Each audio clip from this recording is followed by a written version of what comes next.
Magandang umaga, ako nga pala si Noreen Rose Barta mula sa grade 12 Quezon at ito ang aking book review. Ang bawat libro ay may kakayahang magbukas ng bagong perspektibo sa mambabasa. Kaya naman sa book review ito, tatalakayin natin ang tungkol sa isang kilalang akdang pampanitikan sa Wattpad na pinamagatang I Love You Since 1892 na isinulat ni Juan Miguel Severo.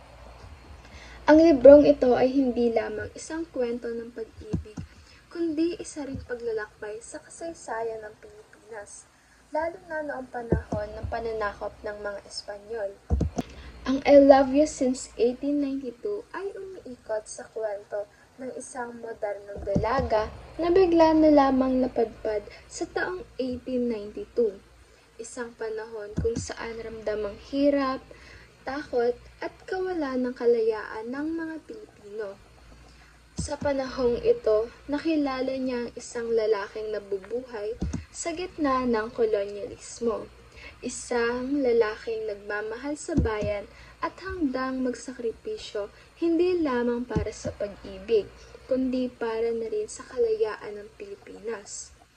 Habang umuusad ang kwento, ipinapakita kung paanong nagtatagpo ang pag-ibig at kasaysayan at kung paanong ang mga desisyon sa nakaraan ay may epekto sa kasalukuyan. Ang pinakanatangi sa kwento ay kung paano nito ipinapakita na ang pag-ibig ay hindi limitado ng panahon. Ang mga taon, ang damdamin ay nananatili. Malinaw rin na ipinapakita sa kwento ang kalagayan ng mga Pilipino noong panahon ng Espanyol, ang pang-aabuso, ang takot. Ngunit sa lahat, ang tapang at pagmamahal sa bayan. Sa pamamagitan ng romansa, mas naging relatable ang kasaysayan. Hindi ito basta aralin, kundi isang emosyonal na nakaraan.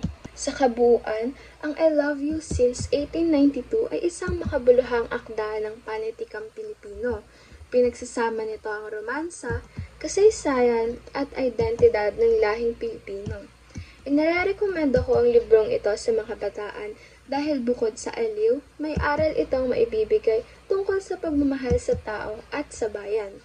Maraming salamat po sa pakikinig.